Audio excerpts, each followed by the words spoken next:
This is attorney Andy Marcantel and attorney Mark J. Victor. We are the partners at the Attorneys for Freedom law firm, criminal defense attorneys, and we're here to do another video review. How you doing today, Mark? I'm so excited about this. This is an interesting one. Yeah, this sure. is fun. This is just going to be a fun video. Yeah, do you want to kind of set the stage for what got us here? Yeah, well, so our law firm does the Attorneys on Retainer program. We're a real law firm. We can start with that. We're not an insurance company. We don't use an insurance company.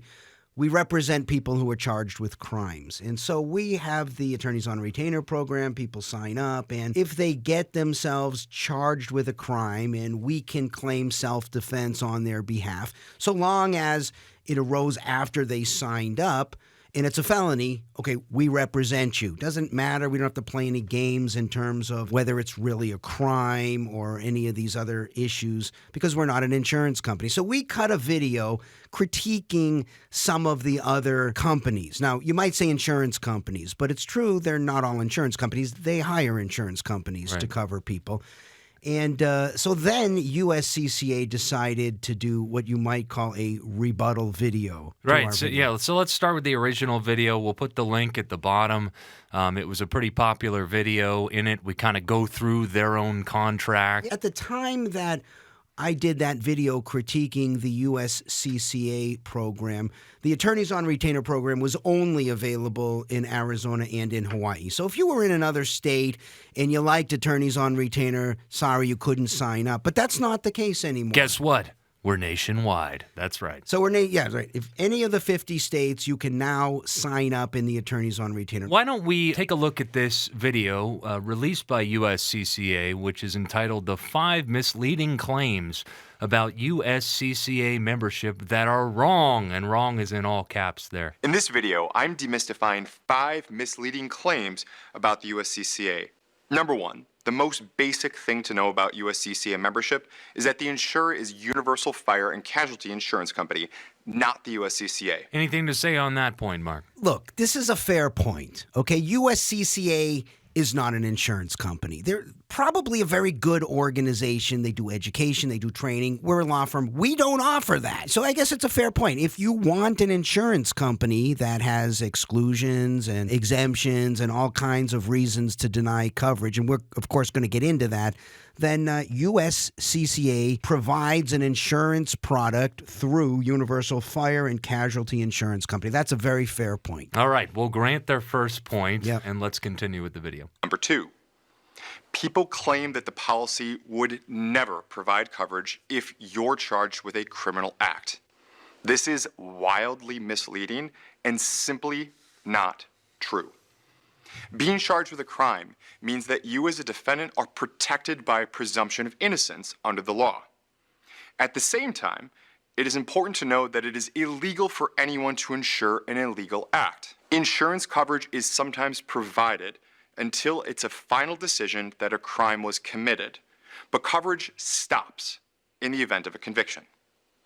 Any insurance company that tells you that they do something different is either not being truthful or they are breaking the law.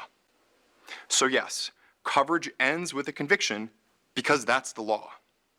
Coverage is triggered by a lawful act of self-defense, assuming that all the other terms and conditions are met and that the incident is not otherwise excluded. If a member is charged with a crime and claims they acted in self-defense, there will very likely be coverage, unless an exclusion applies or some other term or condition of the policy was not satisfied. The insurance company has obviously covered numerous claims in which the member was charged with a crime but alleged self-defense as the defense. You notice that?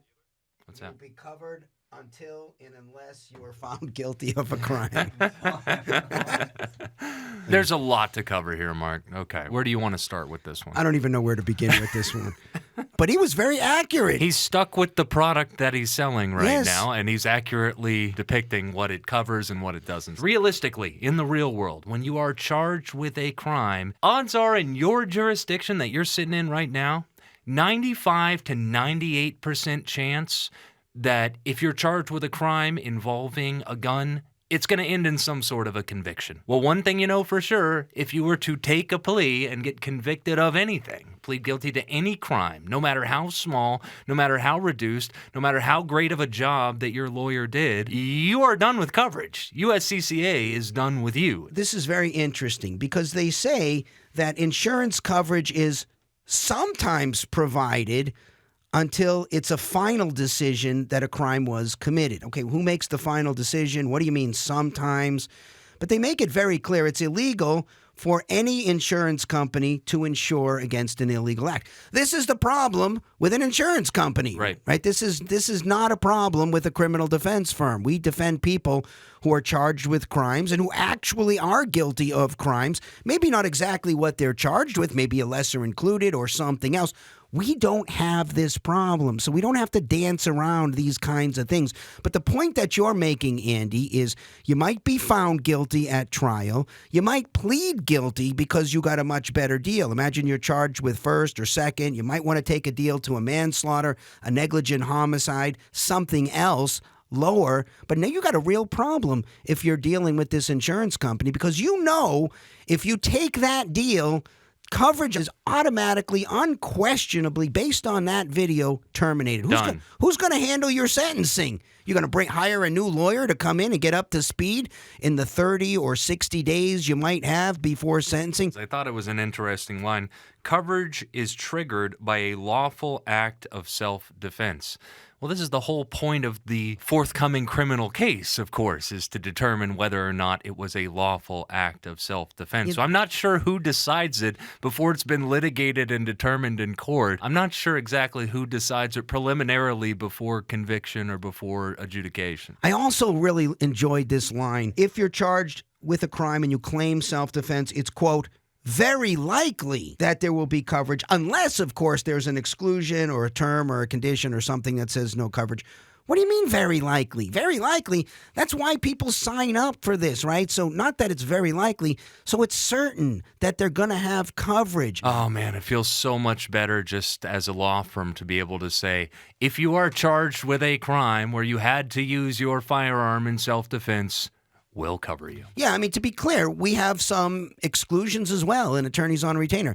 You have to have been signed up before the incident occurs, right? That makes sense. One. It's got to be a felony. We're not covering misdemeanors here, although if you're charged with a misdemeanor, we'll work something out. We're a law firm. We represent people in misdemeanor cases, but it's got to be a felony. It's generally going to be a felony if it involves this type of a crime. And we got to at least ethically be able to claim self-defense, which means you're probably not dealing with a bank robbery situation, right? But something where somebody says, look, I believed I was acting in self-defense. Even if that belief is unreasonable, we as lawyers can still make that claim, right? You got a right to get up on the stand and say, look, I acted because I was in fear for my life or a serious physical injury, as long as we're not ethically prohibited. And of course, if we were ethically prohibited from bringing that claim, all lawyers, whether you hired them out of your pocket or not, would also be ethically barred from bringing that claim. So as long as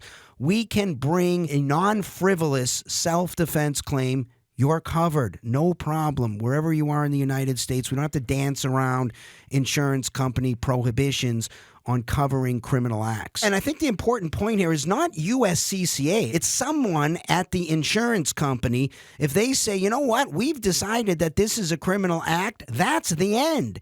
Ain't no coverage for you if you signed up with the USCCA and got the insurance policy administered by Universal Fire and Casualty Insurance Company, and some bean counter over at the insurance company says it's a criminal act. They're fine because their policy specifically excludes criminal acts. You're not going to have an argument here, as we'll talk about later in this video. Let's move on to point number 3. People will claim that the policy language creates an ethical dilemma for the defense attorney and violates the attorney-client privilege. That is not the case. That language is standard in every liability insurance policy. The law recognizes the unique relationship between insurer, insured, and the insured's attorney and protects the attorney-client privilege. It's commonly known as the tripartite relationship among the insurer, its insured, and counsel retained to defend the insured against claims by third parties. So comments stating that the language is unethical are simply false. And by the way, my firm, when representing a USCCA member, has never been told what to do or what not to do. This didn't address my concerns. I've still got some concerns that there might be some ethical issues going on here, even despite this tripartite relationship that he's describing. The bottom line is, it says right there in the contract, and you can see it in our previous video that we released, that your attorney has to cooperate with USCCA and the insurance provider. And what does that mean? What does that include? Is it something that the attorney is reluctant to do and is now forced to do in order to keep coverage? Is it something that's attorney-client privilege that will now become discoverable? Is cooperating going to hinder their client's case in some way? Let's say, for example, that the attorney, in the scope and course of their duties, happens upon a fact, a material fact in the case, which actually hurts their client's position. Happens all of the time where we're digging into a case and you find good facts and bad facts. Is it really ethical for then at that point the attorney to be forced by this contract to disclose all of those harmful facts over to the insurance company, who then might decide, well, this is a criminal act now, and drop coverage? Yeah, keep in mind, the lawyer is ethically obligated to represent the client. That's clear under the rules of ethics. On the other hand, we can't ignore the money. Follow the money. Who's paying the lawyer, right? The lawyer is being paid by the insurance company, and the insurance company specifically knows, hey, if this isn't self-defense, if there's a problem here, if this is a criminal act, we don't have to pay. Right. And so you want your contract renewed? You want to get another case from us? Here's what we know from doing our own research and talking to other lawyers who were involved and who actually provided coverage, at least for a short time, under USCCA. We know that if the insurance company determines there was a crime here, even before a conviction occurs, they have the right to unilaterally stop paying the lawyer, and then the lawyer is off the case and the insured is now SOL. I could imagine a really, really tough ethical scenario here. If I was being paid by USCCA and representing one of their insured, and I stumble upon a bad fact while I'm looking through the discovery for my client, these guidelines seem to indicate that I may have to turn that stuff over to the insurer, knowing that if they think that it's bad enough, and if they unilaterally decide, oh my goodness, this is evidence of a criminal act, that my client, who I have a duty of loyalty, might be SOL because they decide to stop the coverage. This is an ethical problem from what I could definitely see ethical problems arising. And just to be clear, just because he's saying, and just in my experience, which he didn't share how many USCCA-funded cases he's actually done or his firm has actually done. Could be 1, 2, Or if he's 3. getting paid for this video. Right. But he said, we've never been told what to do from USCCA. It doesn't mean that it can't happen, and it certainly doesn't mean that the contract doesn't provide for them to direct the lawyer around and cause the lawyer to have to do things that might be contrary to their client's interests. Yeah, and this isn't necessarily just a hypothetical problem, right? We have a couple of examples here that we can chat about. Maybe now's a good time to get into it, Mark. Do you want to talk about the research we did on the Louisiana case, Miss Giles? Yeah, Kayla Giles is a case that you and I personally spoke with the lawyer who was hired by the USCCA to defend her. She had signed up in USCCA. She was a member. She got into an incident. I think it was an ex-boyfriend or an ex-husband or something, and was pounding on her door, and she pulled out her firearm. It was in fear for her life. She fired through the door. I think she killed the guy. It was a murder case. USCCA initially said, yeah, we'll cover it, no problem. And they hired this particular lawyer in Louisiana who you and I had an extended conversation with. He told us that he thought this was a great self-defense case, one of the best ones. This guy has been practicing criminal law a long time, thought it was an excellent case, couldn't understand why. After he provided the discovery in the case to, I want to say USCCA, but I think I'll be more accurate after watching this video, to the insurance company. Right. They looked at that discovery and said, nope, we've decided this is a criminal act, and they flat cut her off. And that was before conviction. Early in the case. All this video says about you're protected by a presumption of innocence.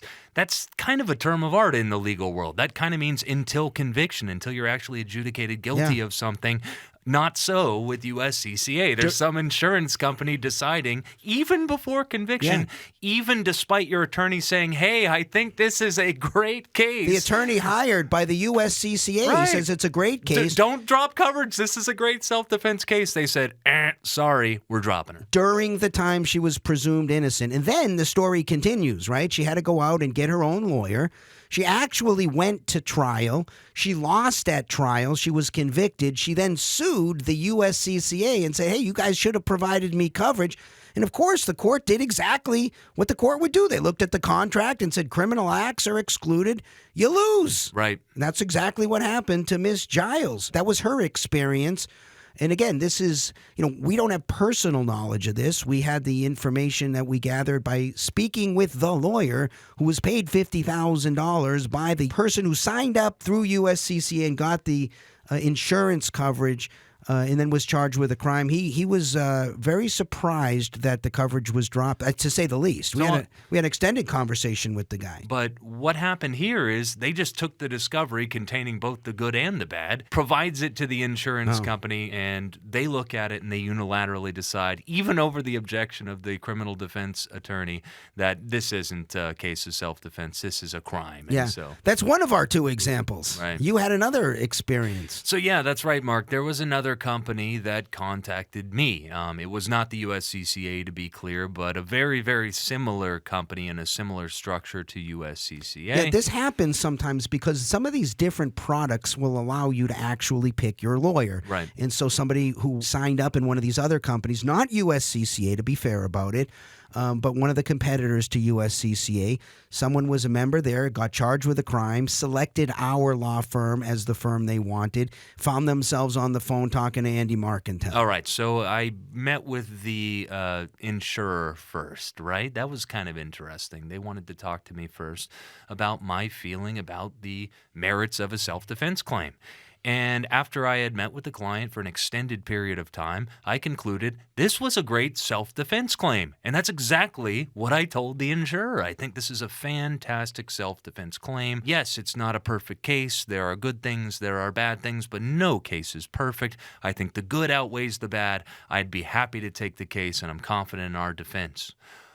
Despite my analysis of that, they then got back to me in a few days and said, we've taken a look at it and we've done our own research on this and we are going to deny coverage. Despite the fact that this person had signed up on our program, we're going to deny coverage for this person. So thanks for meeting with our insured, but they're no longer our insured. We're dropping them. And I said, what happened? Like, this is a great self-defense case, and it looks, to me, all the elements are met. I walked them through Arizona law, which is where the case was taking place. I walked them through the statute. I said, what am I missing here?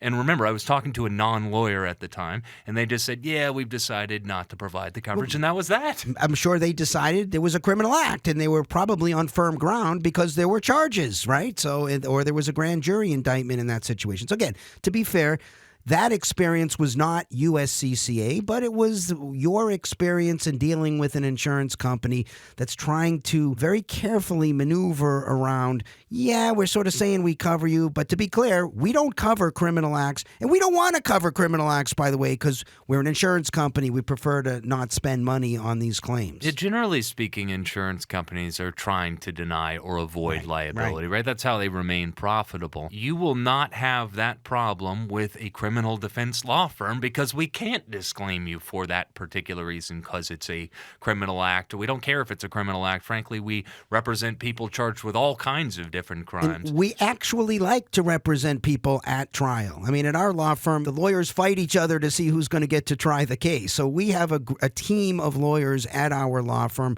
who like to try cases. So anyways, that's the difference between an insurance company and a law firm, one of the many differences. Moving on to point number 4. People claim that if you plead guilty, the insurance company has a right to require that you pay back every dime spent. We already covered that it is generally illegal for insurance companies to provide coverage for illegal acts. That's why insurance policies often contain language giving the insurance company the right to recoup benefits paid for acts ultimately deemed illegal, because coverage cannot be provided for illegal conduct.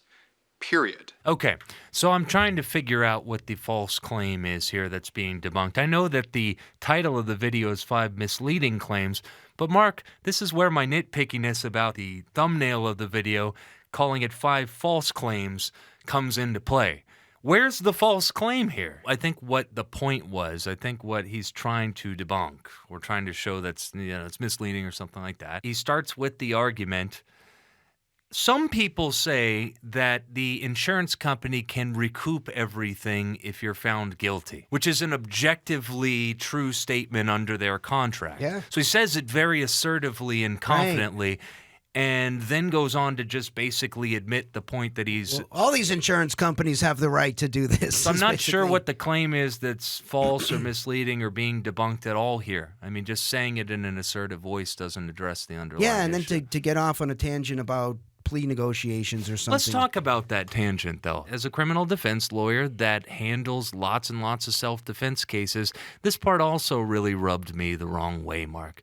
Now, it is true, certainly, that if you're charged with, say, first-degree murder or something like that in what you're purporting to be a self-defense case, oftentimes negotiations may end up in some other homicide charge, right? Some negligent homicide, manslaughter, second degree, something like that. And a lot of times, most of the times, in fact, they do involve a reduced amount of prison time. right. But let's talk about the number one case that we get in this office as self-defense lawyers. It ain't murder. It ain't homicide. It's aggravated assault with a deadly weapon, right? This is anytime you pull out your firearm, point your firearm, display your firearm in a way that made somebody imminently afraid for their safety or for their life. Yeah, you basically scared somebody with a gun at a time where a prosecutor or grand jury says you weren't entitled to pull out your firearm. And these, if convicted at trial, you could spend years and years and years in prison. In Arizona, for example, it's 5 to 15 mandatory years. minimum in lots of places. Mandatory prison. Well, these cases oftentimes, very oftentimes, if you have a good criminal defense attorney and there's some good legal issues and everything, can result in probation. These can result in misdemeanors. I just had one of these very recently that resulted in a misdemeanor. Imagine if our client had been insured under the USCCA policy, their insurer, right?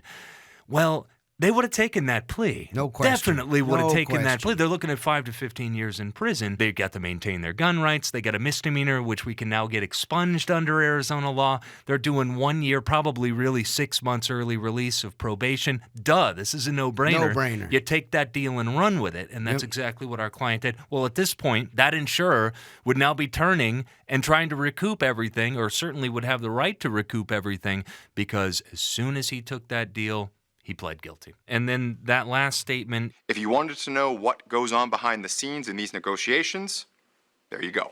I'm not sure what insights he really gave, but here's what goes on in these negotiations. Here's the role of a good defense attorney. A good defense attorney goes through all of the facts, goes through all of the evidence very carefully, goes through all of the witness statements, takes the best arguments for the defendant, goes to the prosecutor and threatens them.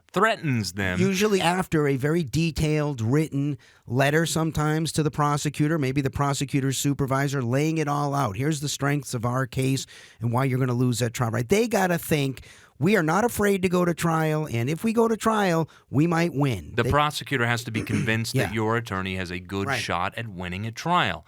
And based on that, if they really do believe that your attorney could win at trial, they're going to be highly incentivized to pony up something, some sort of a deal, to buy the case from your client, something that allows them to avoid prison exposure for years and maybe end up with probation or something that maintains their gun rights or something like that, okay? The better your lawyer is at threatening them, the better the deal you can expect. And the whole purpose of a criminal defense attorney is to get you the absolute best plea deal that you can possibly get and put you in the absolute best position for trial you can possibly get. And then let you make your decision. And when you Right. get to that crossroads, you educate the client, you explain the risks and benefits of both sides. But if you do a really good job of threatening that prosecutor and you show them how good you are, how good that looks for your client to go that path to trial, you can expect proportionately to get a better plea offer. That's generally how these things go behind the scenes. Just FYI. Our job's to get you out of the jungle, right? A path out of the jungle starts with two really important pieces of information. What does this case actually look like if it goes to trial? And what are you looking at if you lose? And then the second piece of information, what's the best possible plea you're ever going to get on this case? And then that's what the discussion is about. It's about risk tolerance. And we let the client decide. And once the client makes their decision, we move forward. If they take a plea, we don't say, sorry, we're off the case. That's the end. Coverage ends at that point. No, we move to sentencing and we try to get the best deal, usually with a pre-sentence hearing, by laying out all the mitigating factors and all the arguments about why the judge should give a sentence at the low end of the discretionary range. That's what lawyers do. This is why dealing with an insurance company is so different than dealing with a law firm that has experienced lawyers who actually do this stuff every day. All right, moving on to misleading claim number 5. People claim that the insurance company only covers civil matters, not criminal. Let me be crystal clear. The policy clearly affords coverage for a member's criminal defense expenses and even bail. This is different from some other ways to get help with criminal defense expenses in self-defense situations that may help pay your attorney's fees, but won't be able to help you to get home to your family by having coverage for bail expenses. I'm not even sure what the claim is that's trying to be debunked here. I don't know. I mean, it sounds like he's saying some people say it's just civil. Be assured we cover criminal expenses. Okay, I guess you can say that. I mean, you look at the contract, as I said, exclusions, criminal acts. Criminal acts. Seems pretty clear. But then what I thought was so fun about this particular video, as soon as he finished telling you about, make no mistake, some people say it's only civil coverage, but we cover criminal expenses and bail and some other things. Then you get this huge disclaimer at the end, right? Which is kind of like, everything we just said in this video, forget all of that, because it says in actually buried in the middle of the disclaimer, and I'm going to read it because I wrote it down. There it is, hiding in the middle there. Right there, buried in the middle of the disclaimer at the end of the video, it says, information provided herein is for informational purposes and is not intended to be a representation of coverage that may exist in a particular situation. Huh? You mean like everything we just said in this video, it's just for informational purposes? It's just informational. Just informational purposes. Don't hold us to any of that stuff. It's not intended to be a representation of what your coverage is about. I don't even know what this... It seems to undermine the entire video that they just said, right? Look, folks, if you want a criminal defense lawyer and not an insurance company with all kinds of exclusions, look, if you want training and education, by all means, go to the USCCA. If you want bail to be covered, and some of these other programs have scene cleanup and gun replacement. No, we don't do any of that stuff here. We're a law firm. We're simple. We defend people who are charged with crimes. Even if they're found guilty or they plead guilty, we continue to represent them. We don't drop them. It's that simple. If that's what you're looking for, check out Attorneys on Retainer. When people buy these things, what they want is peace of mind. That's right. They want to know that they're going to be covered in the event that they have to use their firearm. And I think as we've pretty clearly demonstrated today, there's a whole lot of uncertainty with these types of insurance-driven policies. Yeah, I encourage people to look at the original critique that I did of USCCA's insurance contract here. They offer things that are much broader than what we offer. Definitely. We're a criminal defense law firm, so if you want that stuff, that's great. USCCA seems to be a great service for that.